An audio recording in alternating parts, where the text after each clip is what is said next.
tuliwaeleza vile vile kwamba kamati kuu ilipitisha azimio la kwamba kuundwe kamati ya kamati kuu ya kukwamua kuhusu masuala ya kukwamua, kuendeleza na kukamilisha mchakato wa katiba mpya. Kwa leo tumewaita kuwatangazia kamati hiyo ya kamati kuu kwa taifa letu. Kamati ya wajumbe 11 wafuatao: Dr. Rugemeleza Nshala ambaye ndio mwenyekiti wa kamati husika, Wakili Deogratias Mahinyila ambaye ni katibu wa kamati husika, Wakili Ari Ibrahim, Mama Susan Limo, Mama Ruthi Molel, Bi Pamela Masei, Wakili Gaston Garubindi, Zeudi Mvano, Boniface Jacobo, na vile vile pamoja na wajumbe hawa 9 kuna wajumbe wawili wengine washauri wa hii kamati, Wakili Mpale Mpoki na Wakili Jeremia Mtobesia. Hawa si wanachama wa Chadema, lakini ni mawakili washauri kama sehemu ya wajumbe wa hii kamati ya kamati kuu ambayo itaifanya hii kazi ambayo tumeieleza ya kushughulika na swala la mchakato wa katiba mpya.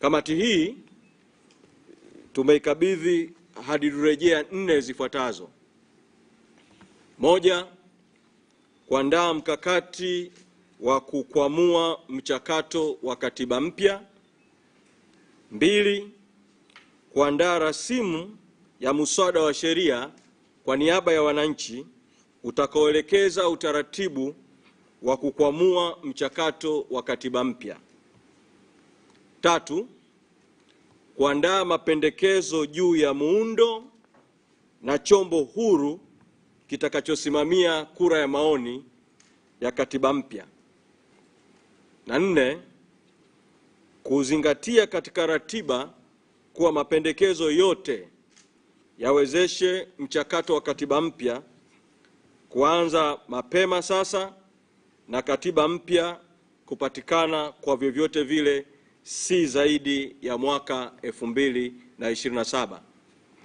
Kwa kamati hii mara baada ya kuteuliwa kwake imekwisha anza kazi, na leo tunaitangaza kwa umma rasmi ili iendelee na kazi ambayo ilianza ndani, kwa sababu kamati hii pamoja na kuwa ni kamati ya kamati kuu ya Chadema, kwa kuwa katiba mpya ni swala la kitaifa, ni swala la nchi, kamati hii itafanya kazi vile vile ya kukutana na wadau mbalimbali muhimu katika nchi yetu.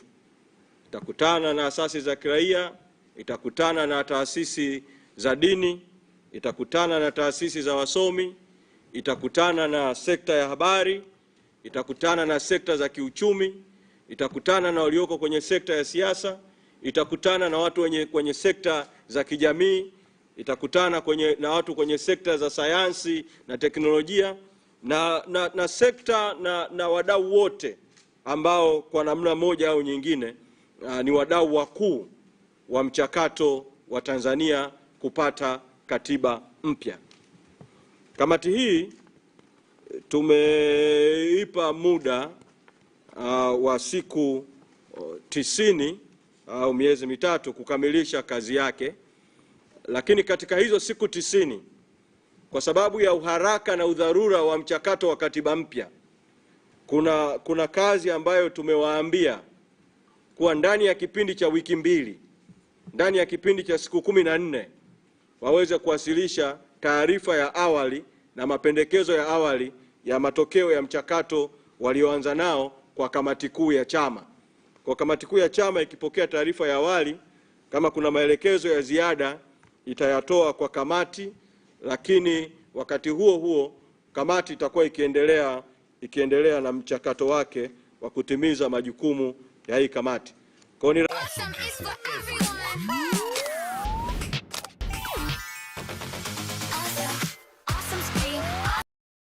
kuweza kuipa ushirikiano kamati hii iweze kufanya kazi kwa wakati na kwa haraka na kuwasilisha mapendekezo kwa kamati kuu ya chama, na hatimaye kamati kuu ya chama ikisha fanya uamuzi, chama kitazungumza na Watanzania juu ya mwelekeo wa namna, kwa kuongozwa na hizi hadidu rejea 4, wa namna ya kuharakisha kufanyika kwa mchakato wa katiba mpya.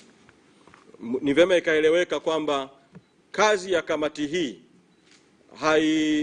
haizuii wala haiathiri kazi kubwa ambayo chama kwa ujumla wake kinafanya kupitia operation ya katiba mpya Free Tundu Lissu, ambayo tunaendelea nayo awamu ya pili. Kesho tunaanza mikutano ya hadhara ya awamu ya pili na tutaendelea. Kwa wakati chama kikifanya kazi ya kuwaunganisha wananchi kupitia mikutano ya hadhara, kuunganisha nguvu ya umma kupitia mikutano ya hadhara, kuunganisha umma kupitia njia nyingine za mawasiliano ikiwemo mitandao ya kijamii, kuunganisha umma kwa njia mbalimbali ambazo viongozi wakuu wa chama na chama kwa ujumla wake kwenye mabaraza kanda inachukua kuhakikisha kwamba katiba mpya inaanza kwa haraka na inakamilika kwa wakati. Hii kamati itakwenda kufanya kazi ya kiufundi kwa kuongozwa na hizi hadidu rejea 4 nilizozungumza. Na nitumie fursa hii kwa sababu ya ukubwa na uzito wa jambo hili la katiba mpya ambalo ndio jambo kipaumbele katika taifa letu, kueleza tu kwamba tunasikitishwa sana na kwamba bajeti ya serikali kuu iliyowasilishwa bungeni, ambayo mjadala wake unaendelea hivi sasa, haina bajeti ya kipaumbele kikuu kwa maendeleo ya nchi Tanzania kupata katiba mpya itakayotengeneza mfumo mpya wa uongozi, mfumo mpya wa utawala, mfumo mpya wa uwajibikaji, mfumo mpya wa haki, mfumo mpya wa maendeleo ambao utachagiza maendeleo kwenye sekta zote za kiuchumi, za kijamii na sekta zote nchini, kwa kuhakikisha kwamba tunakuwa na utawala ambao mifumo yake inawezesha nchi kutumia vizuri rasilimali za nchi na kutumia vizuri nguvu kazi ya watu katika kuharakisha kasi ya maendeleo. Sasa hiki kipaumbele kikuu cha katiba mpya hakipo kabisa katika bajeti ya serikali iliyowasilishwa bungeni, hakipo kabisa katika mjadala unaoendelea katika bunge linaloendelea huko Dodoma, mjadala huo ambao kwa kutozingatia haya matakwa ya wananchi na chombo chenyewe ni mjadala uliokosa uhalali kabisa, ni mjadala batili kwa kukosa kuzingatia matakwa na maoni ya wananchi. Kwa hiyo tunatoa mwito kwa mamlaka zote,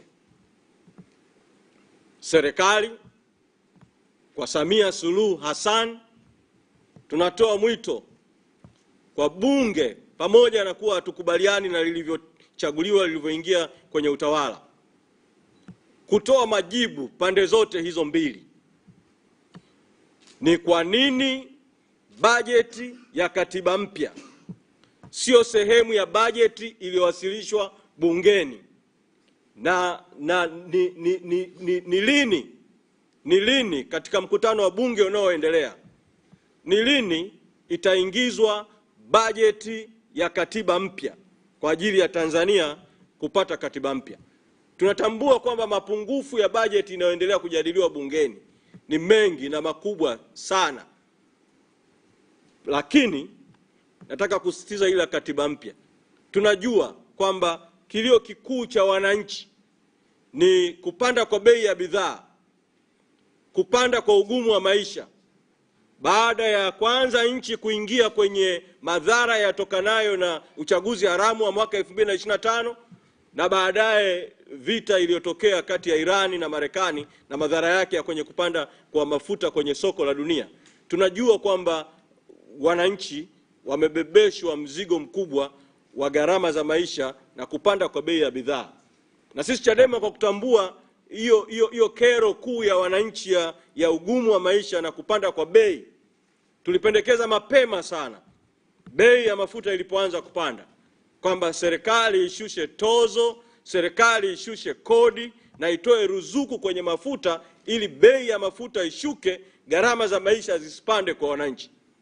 Tunajua kwamba katika bajeti hiyo iliyowasilishwa bungeni kama sehemu ya udhaifu mkuu sana wa bajeti na muswada wa sheria ya fedha uliowasilishwa bungeni, serikali haijashusha kodi wala tozo kwenye mafuta.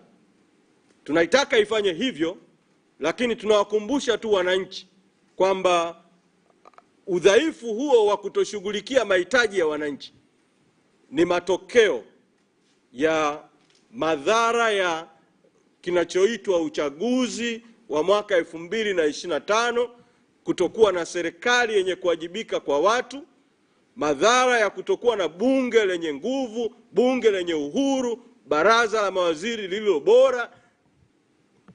Madhara yote hayo ambayo yanapelekea matatizo kwa wananchi, iwe ni kwenye ugumu wa maisha, iwe ni matatizo mengine, chanzo chake ni matatizo ya katiba ya nchi yetu, iwe ni kwenye mifumo ya bunge, mifumo ya mahakama, mifumo ya uchaguzi huru na haki, mifumo ya haki, mifumo vya uwajibikaji. Katiba yake ni katiba mpya. Kwa sababu hiyo tunaendelea kusisitiza kwamba katiba mpya inapaswa iwe ndio wimbo kipaumbele wa taifa. Tunajua kuna matatizo makubwa ya kupanda kwa deni la taifa kwa sababu serikali imeshafanya dhambi kubwa iliyotokea mwaka 2025. Ipo misaada ambayo serikali imenyimwa, iko mikopo ya masharti nafuu ambayo serikali imewekewa vikwazo. Matokeo yake serikali imeongeza kasi ya kukopa, na hata kabla ya hapo serikali imeongeza kasi kubwa ya kukopa, hasa awamu ya 6. Kwa tunajua kwamba deni la taifa limekuwa kubwa sana. Sehemu kubwa ya hiyo bajeti inayoitwa maendeleo ya trilioni 62.3, bajeti ya serikali, ni pesa za kwenda kulipa madeni ya mikopo ambayo serikali imekopa, na ni pesa vile za matumizi ya anasa. Ndani ya bajeti humo umeingiza trilioni 1 ambayo ni pesa nyingi kwa ajili tu ya safari za nje. Tunajua yote hayo na tumefanya uchambuzi wa bajeti, na katika hatua mbalimbali tutayazungumza, iwe ni kwenye mikutano ya hadhara, kwenye operation tunayoanza ya operation katiba mpya Free Tundu Lissu, iwe ni kwenye kuwaita wasemaji wetu mbalimbali kuzungumzia sekta mbalimbali. Tunayajua yote haya, tumeyafanyia uchambuzi, lakini tunataka kusisitiza kwa taifa, kipaumbele kikuu cha mjadala kinapaswa kiwe katiba mpya. Utakumbuka ripoti ya Chande, tume ile ya kuchunguza kuhusu mauaji na vurugu zinazodaiwa zilizotokea Oktoba 29, pamoja na udhaifu wa ripoti, ilisema katika chanzo kimojawapo kikuu ilisema ni madai ya wananchi ya katiba mpya. Chanzo kimojawapo kilisemwa ni madai ya wananchi ya kukosa uchaguzi,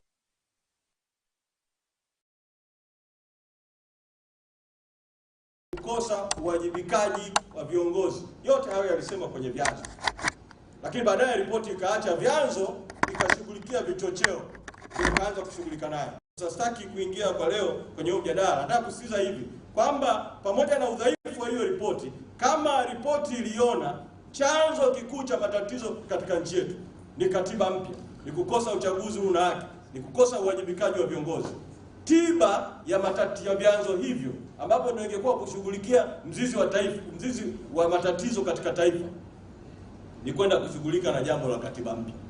Kwa hiyo tunataka mjadala wa kitaifa, iwe ni kwenye bunge ambalo lina mapungufu linaloendelea Dodoma, iwe ni mjadala wa umma. Mjadala ni katiba mpya kwanza, katiba mpya sasa.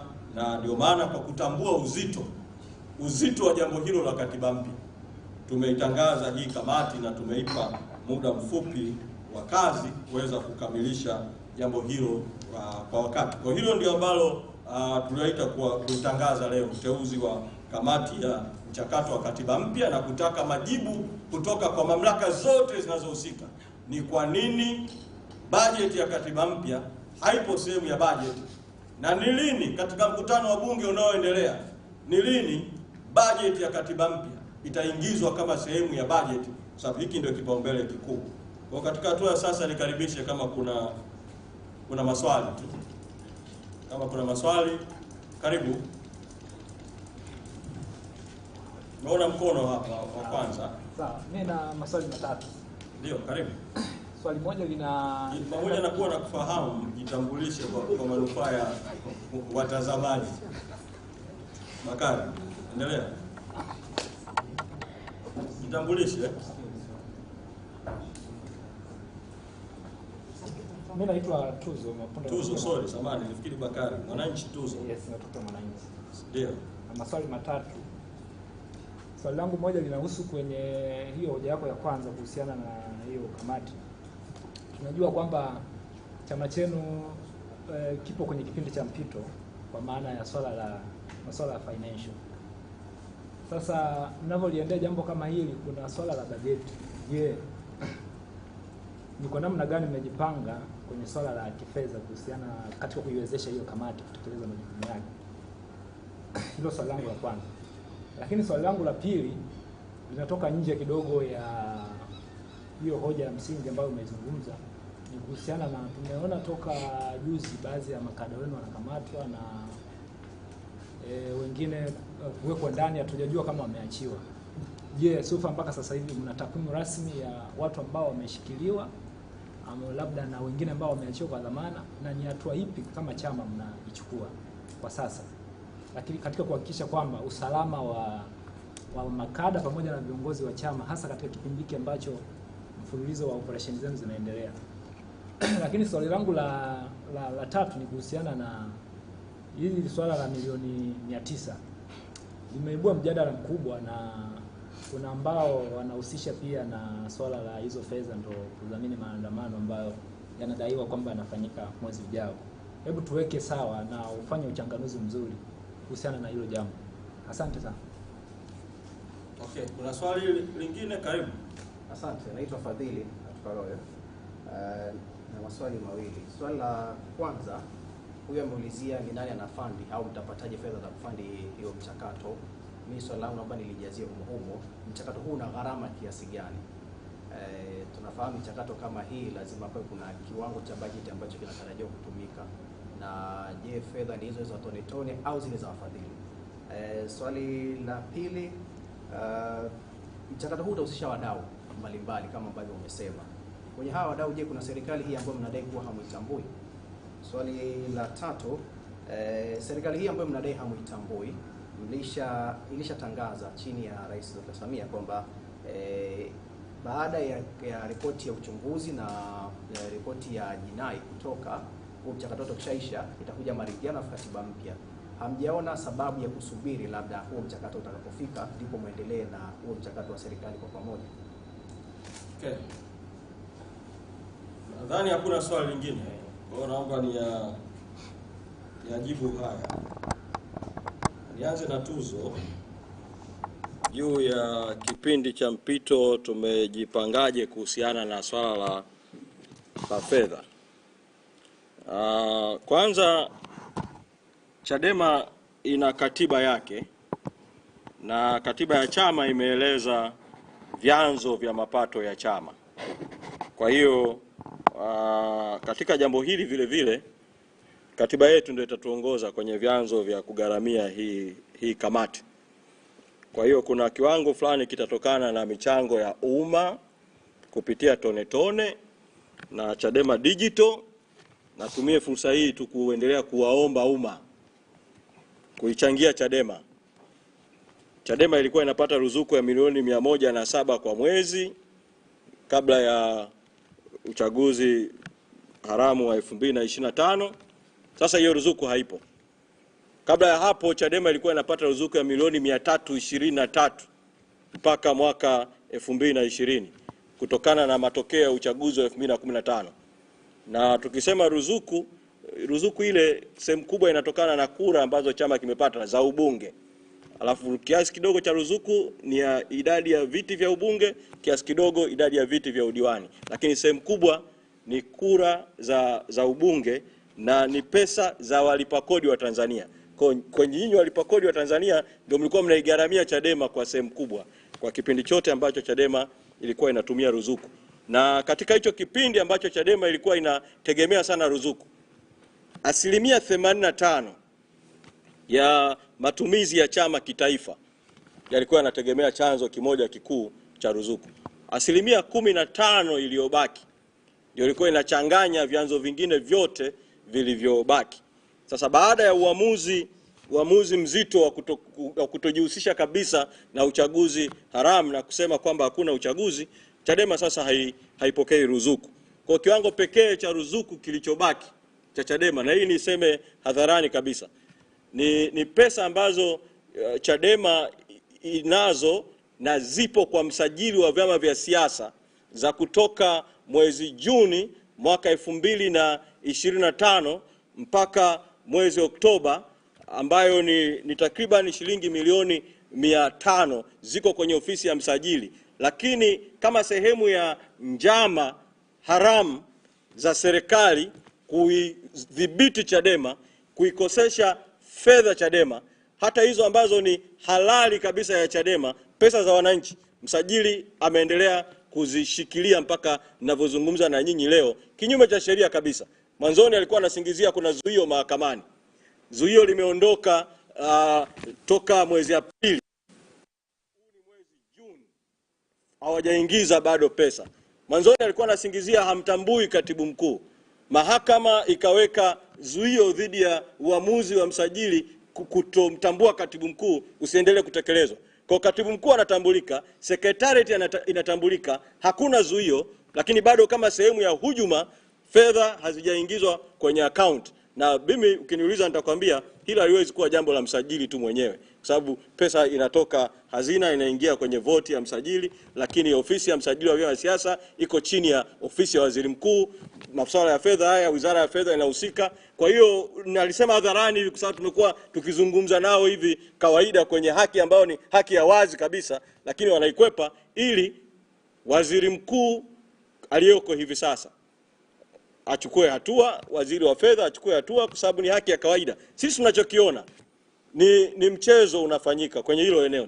Tarudi kwenye haya mengine. Kwenye hilo eneo wanataka wavute muda. Leo ni tarehe 17, ifike tarehe 30 Juni mwaka wa fedha ufungwe. Alafu mwaka wa fedha ukifungwa, pesa zinatoka kutoka ofisi ya msajili zinatakiwa zirudishwe hazina, alafu baadaye waseme haziwezi tena kurudi. Mkitaka zirudi, mkubali kuingia kwenye mazungumzo kama ambavyo zilikuwa zile malimbikizo mengine ya ruzuku. Kwa hiyo wanataka kutuwekea kama silaha hivi nyuma, wajaribu kutusukuma kwenye jambo ambalo si sawa na si kwa taratibu sahihi za haki. Sisi hujuma kama hizo hatuwezi kuingia kwenye mtego wa hujuma. Tunamtaka waziri mkuu aseme ni kwa nini ofisi ya waziri mkuu mpaka sasa haijahakikisha msajili wa vyama vya siasa ameingiza fedha za Chadema kwenye akaunti ya Chadema.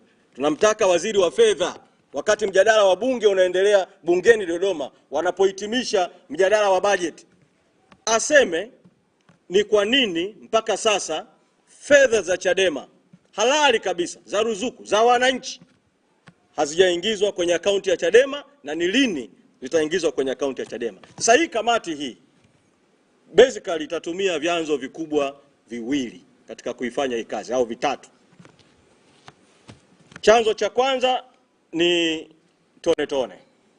Kazi zetu zote sasa tunazifanya kwa tone na Chadema Digital. Na ndio maana tunaomba sana wananchi waendelee kuchangia tone. Hata hii mikutano ya tunakwenda kuanza kesho, tuna mtaji kidogo tu wa kuanza mkutano, tunatarajia kwamba umma uendelee kutuchangia. Usipotuchangia tutakwama, kwa sababu hatuna ruzuku, hatuna chanzo kingine kikuu zaidi ya tone na mapato ya wanachama kupitia mifumo ya Chadema Digital. Hiki ndio chanzo kikuu na chanzo kipaumbele, na tunawaomba sana Watanzania wanaotaka katiba mpya wachangie operation katiba mpya free Tundu Lissu, na wachangie kazi za hii kamati, na wachangie kazi za Chadema kwa ujumla wake, kwa sababu ndizo zinazosukuma ajenda ya kitaifa ya katiba mpya. Hiyo chanzo cha kwanza. Chanzo cha pili, tunajua kwamba katiba mpya ni jambo lenye maslahi ya umma na ya wadau wengi ndani ya nchi, asasi za kiraia za ndani, taasisi mbalimbali za ndani.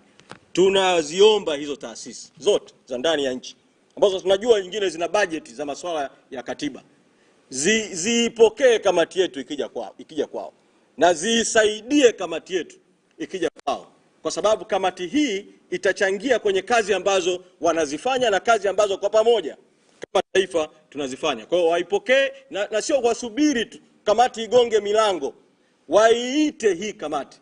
Kwa mdau yoyote anataka kuita hiyo kamati, nimeshataja majina, naweza kufanya mawasiliano na wahusika, waiite hii kamati ama kamati kwa ujumla au baadhi ya sehemu ya kamati, ili kamati ifike na waweze kuipa michango, sio michango tu ya kifedha au rasilimali, mpaka michango ya mawazo, michango ya maoni juu ya namna ya kufanya. Chanzo cha tatu, nimekaa na hii kamati na nimeieleza hali halisi ya uhaba wa rasilimali tulionao, na nimewaomba kwamba kwa ukubwa na umuhimu wa hii kazi kwa nchi, wakubali kujitolea. Kwa hiyo mchango utakaotolewa na hawa wajumbe kujitolea kwenye hii kazi, kufanya kazi kwa njia za ziada bila malipo ya ziada, kufanya kazi kwa njia za kiteknolojia za kidijitali, kufanya kazi kwa namna yoyote wanaweza kuifanya ili mradi kazi ifanyike, Kwa hiyo tunachohakikishia tu wa Tanzania ni kwamba hili jukumu litabebwa na hili jukumu litafanyika katika mazingira yoyote ya wayo. Umesema juu ya viongozi wetu wanaokamatwa katika maeneo mbalimbali, hali ya usalama ikoje na katika operation takwimu ziko kiasi gani? Kwanza takwimu, kwa sababu umeliuliza hili swali hapa sasa hivi, takwimu zitatolewa na kurugenzi yetu ya mawasiliano, na nielekeze tu kurugenzi ya mawasiliano ichakate takwimu za kanda zote ambazo tumeendelea kuzikusanya sasa hivi na kuweza kuwapa briefing waandishi kuhusiana na idadi ya waliokamatwa. Lakini umesambaa maeneo mbalimbali ya nchi. Kitu ambacho kinaashiria sio matukio isolated, sio matukio ya bahati nasibu. Ni mpango wa vyombo vya dola dhidi ya Chadema. Na mpango huu unachangiwa na umechangiwa na taarifa za uongo ndani ya vyombo vya dola vyenyewe. Na hili nilianza kulisema kuanzia siku moja kabla ya kesi ya Lissu. Ilikuwa ije tarehe 11. Nilifanya mkutano wa waandishi pale nikasema kwamba tarehe 11 kuna njama zinapangwa. Siku ile ilikuwa watu wakamatwe kwa wingi kweli pale mahakamani, kwa sababu ni pattern ya matukio. Sasa inaendelea maeneo mbalimbali, na kwanza tuambie jeshi la polisi lisitishe hiyo kamata dhidi ya viongozi wa Chadema, kwa sababu taarifa wanazoziita za kiintelijensia wanazozitumia ni taarifa za uongo, na badala yake wamkamate Kenan Kiongozi aliyesema anajua kuna kikao cha Chadema kimekaa mahali fulani kupanga vurugu, ili Kenan Kiongozi akalieleze jeshi la polisi hicho kikao cha Chadema kilikaa wapi, kilohusu akina nani. Tunataka kuona Kenan akihojiwa, akikamatwa na jeshi la polisi, kwa sababu ndio amesema taarifa mbele ya vyombo vya habari za uongo kabisa. Na tunataka msajili wa vyama vya siasa ambaye anaziandikia barua Chadema kila wakati kwa mambo ambayo hayana maana yoyote, tunataka kusikia msajili amechukua hatua gani kwa taarifa kama hiyo ambayo imetolewa kwa umma. Kwa hilo nilisomee hivyo. Nizungumze kuhusu hili la milioni 900 na kwamba linahusishwa labda na maandalizi ya maandamano. Kwanza mkumbuke kwamba jambo hili nilizungumza pale nje ya mahakama baada ya mwanasheria mkuu wa chama kusema kwamba Said Issa na wenzake, kutokana na zuio la chama la siku 309, wameitia hasara kubwa chama kwenye magari, kwenye mali na kwenye fedha, na akasema ikiwemo fedha za kutoka kwa wafadhili. Kwa mimi nilipokuja kuzungumza nikatoa tu maelezo ya nyongeza, kwa sababu sisi chama chetu tunazungumza mambo kwa uwazi ili umma ujue tunapozungumza fedha za wafadhili tunamaanisha nini. Nikasema kwamba Chadema ilikuwa inatekeleza mradi kwa ajili ya wanawake, mradi wa masuala ya jinsia ulioanza miaka kadhaa nyuma, na tumesaini mkataba kwa ajili ya mradi huo kufundisha wanawake uongozi na kufundisha wanawake masuala ya kijinsia na hata baadhi ya wanaume ambao wanaonekana kama gender champions na masuala mengine ya kutengeneza sera za masuala ya wanawake kwa jinsia na mambo yanayohusiana na hayo. Sasa tulipowekewa zuio la mahakama kuna fedha ambazo zilikuwa zimeshaingia, na kipindi chote cha zuio, kwa sababu tulikuwa tuna mkataba, kuna fedha zikaendelea kuingia kwenye account. Ilipofika mwezi Disemba, kwa sababu ule mradi ulikuwa unaisha, ulikuwa ni mradi wa miaka mingi, ulikuwa umefika ukomo wake, serikali ya nchi husika kwa mujibu wa mikataba ya ukuzaji wa demokrasia na maendeleo ya wanawake imeweka masharti kwamba muda wa mradi ukifika pesa zinarudi. Kwa hiyo kutokana na masharti ya mkataba ambao sisi tumesaini, tukafanya utaratibu tu wa kurudisha pesa, kwa sababu Chadema si chama kinachovunja sheria, kinachovunja mikataba, kinachokiuka haki, kinachotafuna pesa iwe ni za wananchi au pesa za wadau wetu ambao ni washirika. Kwa hiyo tukarudisha hizo pesa. Kwa hiyo tulisema kama hasara ya kifedha ya moja kwa moja, ukiondoa hasara nyingine ambayo zuio la chama la siku 309 ilisababisha, sio kwa Chadema tu, kwa Chadema, kwa Bawacha kwa maana ya wanawake wa Tanzania na Zanzibar, na kwa Tanzania, kwa sababu hizo pesa kama mafunzo ya wanawake yangeenda kufanyika huko wilayani, huko majimboni, huko wale wanawake ambao wamefundishwa wangefundisha na wengine, zile gharama za kufundisha kule na wale watu wanaoshiriki mafunzo wangetumia gharama huko mtaani, ingenufaisha wananchi katika maeneo mbalimbali. Kwa ni pesa ambazo ni za washirika wa maendeleo kwa nchi ya Tanzania na ziko kwenye mahesabu ya washirika wa maendeleo ya nchi ya Tanzania, ambazo zimepotezwa kwa sababu ya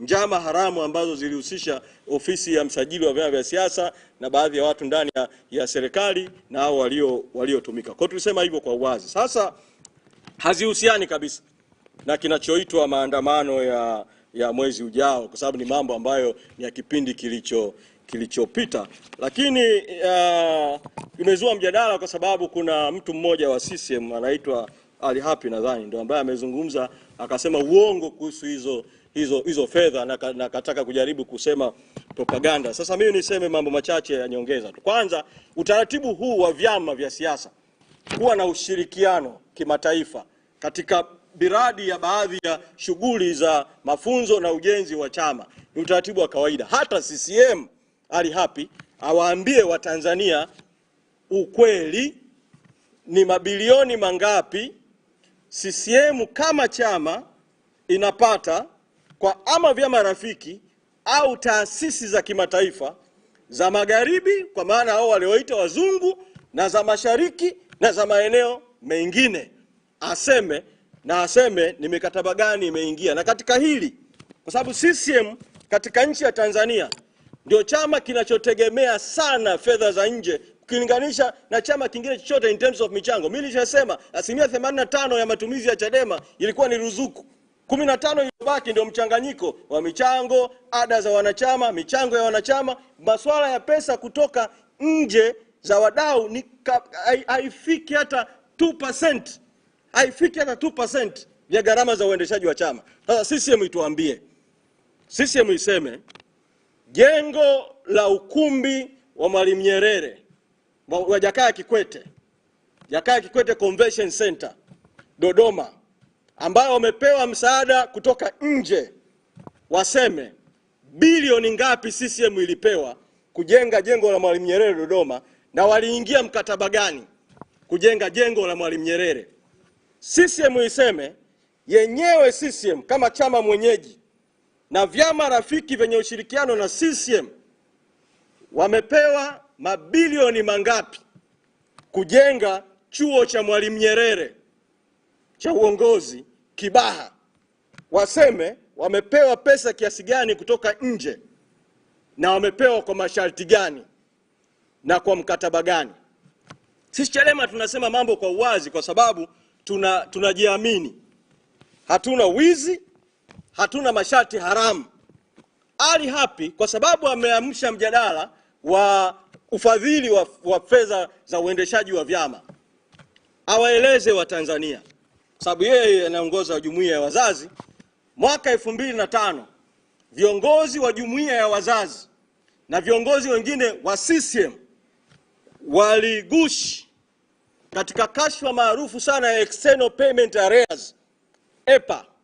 Waligushi nyaraka, wakaiba pesa benki kuu kwa ajili ya matumizi ya CCM na matumizi yao binafsi, jambo ambalo Mkapa katika kitabu chake ni kati aliyoyajutia katika maisha yake, kwamba wenzake CCM walimdanganya pesa ni kwa ajili ya CCM, kumbe pesa ni uwizi wa kwao binafsi na watu binafsi ndani ya chama.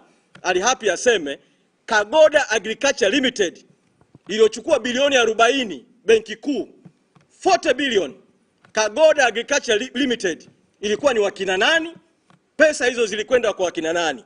Ali Hapi aseme Deep Green, kampuni iliyochukua bilioni 10, Deep Green hiyo inaitwa Deep Kijani, kampuni yenye uhusiano na CCM, ilichukua benki kuu bilioni 10, zilichukuliwa na wakina nani?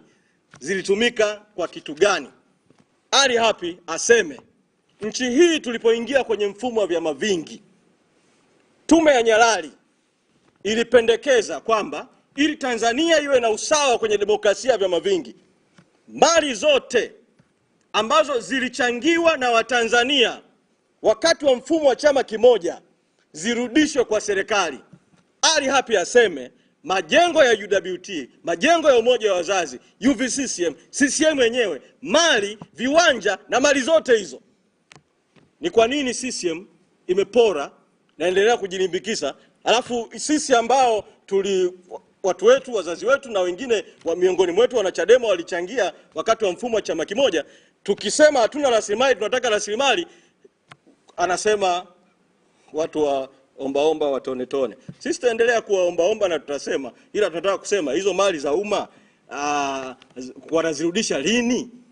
CCM ikiporwa mali walizozipata kiharamu, CCM haina uwezo kabisa. Hata hii ruzuku ambayo Ali Hapi na wenzake wanafanyia ziara sasa hivi, ruzuku ya damu kwa sababu ya wizi wa uchaguzi wa 2025 na fedha nyingine za damu zilizochangiwa kwenye ukumbi wa Mlimani City na wafanyabiashara ambao Ali Hapi na wenzake wanapaswa kusema walikuwa na mikataba gani nao na maslahi yao gani kuingiza nchi katika matatizo tulioingia.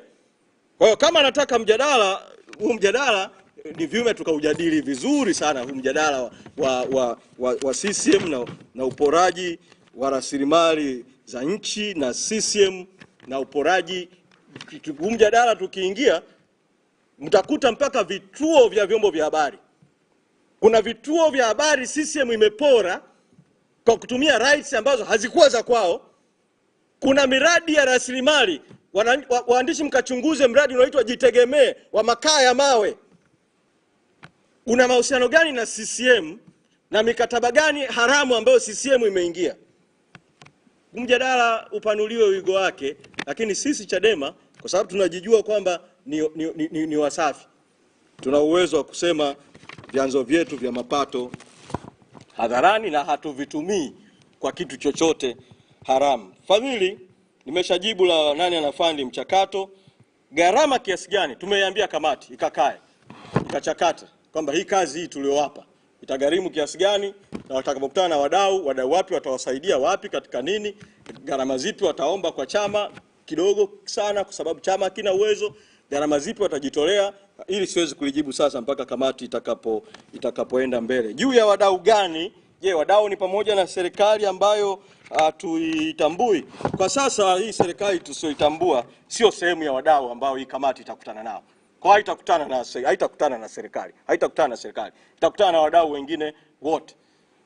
Ikifika hatua kama ikileta ripoti yake kwa kamati kuu itatafakari mapendekezo yao, na kama kuna chochote cha ziada kitamuliwa na kamati kuu ya chama. Lakini kwa sasa serikali si sehemu ya wadau ambao kamati hii, serikali haramu na batili na katili na dhalimu, sio sehemu ya wadau ambao kamati hii itakutana nao. Juu ya kauli ambayo Samia Suluhu Hassan alitoa baada ya kupokea ripoti ya tume ya Chande, kwamba baada ya tume ile ya uchunguzi kwamba ataunda tume ya maridhiano alafu ndio itapata ufumbuzi kuhusu mchakato wa katiba. Kwa hiyo raia yako anatuambia kwa nini tusisubiri?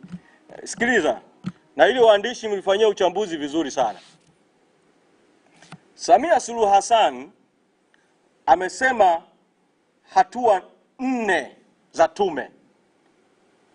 Hatua ya kwanza ni tume ya kilichoitwa fact finding, tume ya Chande. Imetumia muda mrefu, afu imekuja na majibu mengine sio majibu, na bado inaacha maswali. Alafu ikaundwa tume nyingine inaitwa tume ya jinai ambayo inaendelea na kazi. Sasa wanachomaanisha ni kwamba tume inayoitwa ya maridhiano itaundwa baada ya tume ya jinai. Alafu ikishaundwa tume ya maridhiano kwa ujumla, alafu na yenyewe itapewa muda alafu itaundwa tume nyingine ya 4, tume ya mchakato wa katiba mpya, maridhiano kuhusu katiba mpya. Step 4 za tume. Huo ni hilo kwanza ni changa la macho na ni mtego kwa Watanzania wa kuvuta muda, wa kupoza mjadala wa katiba mpya, na ndio maana kwa sababu wanajua wanania ovu kuhusu mchakato wa katiba mpya, ndio maana hakuna bajeti ya katiba mpya bungeni, lakini vile vile ndio maana wamesema katiba mpya mpaka mwaka 2028. Tafsiri yake ni nini? Wanataka sasa tusijadili katiba mpya, tusubiri 2028. Ikifika 2028 wakwambie kwamba tume ya kwanza ilichukua muda mrefu, matokeo yake tume ya pili nayo ikachukua muda mrefu, matokeo yake tume ya tatu nayo imechukua muda mrefu. Kwa hiyo tume ya 4 imekosa muda wa kukamilisha kazi ya mchakato wa katiba. Tukubaliane kwanza tuingie kwenye uchaguzi wa serikali za mitaa, alafu tuendelee kushughulikia na masuala ya katiba, tutaendelea kushughulikia huko mbele. Nchi inakwenda kuingizwa kwenye matatizo mengine kama ya Oktoba 25 kwa matendo ya watawala. Kwa rai yangu mimi kwa wadau wote, msikubaliane kabisa na haya mapendekezo ya Chande, ya kamati ya wataalamu, mapendekezo ya Samia ya kuunda tume ya maridhiano ya katiba mpya. Haya mapendekezo nyuma yake yanania ovu. Sasa sisi tunataka njia ipi ipite mpaka Tanzania ipate katiba mpya kwa haraka? Ndio hii kamati yetu tuliyoiunda. Inakwenda kuchakata njia zote ambazo Chadema tulishakuwa nazo kabla. Nyingine tulizungumza bungeni 2011, mswada ulipoletwa kwa mara ya kwanza kabisa bungeni, mnaweza kurejea hotuba ya Waziri Kivuli wa Katiba na Sheria wakati wa Tundu Lissu na sisi wachangiaji wengine. Mengine tuliyazungumza tulipokutana na Rais Kikwete Ikulu baada ya kuvurugika kwa mchakato wa sheria bungeni mwaka 2011-12 na timu yao ya wataalamu. Mengine tuliyazungumza kwa kumwandikia Magufuli akiwa madarakani. Mengine tumeyazungumza na rais mwenyewe wakati huo akiwa rais Samia Suluhu Hassan mwezi Mei mwaka 2023 Ikulu Chamwino. Mengine tukayazungumza kwa mwaka mzima kwenye timu ya maridhiano ya 5 wa kwetu 5 wa kwao. Sasa tunakwenda kuya process yote ya mapendekezo ambayo tulishawapa, nini kifanyike, muda gani, katiba mpya ipatikane kwa haraka. Tunaangalia na mazingira ya sasa na yaliyotokea Oktoba. Then kamati inapendekeza kwa kamati kuu, twende njia hii, twende kwa ratiba hii, katiba mpya ipatikane, mchakato uanze sasa, na kwa vyote vile katiba mpya ipatikane kabla ya mwaka 2027. Nawashukuru sana wanahabari, asanteni sana.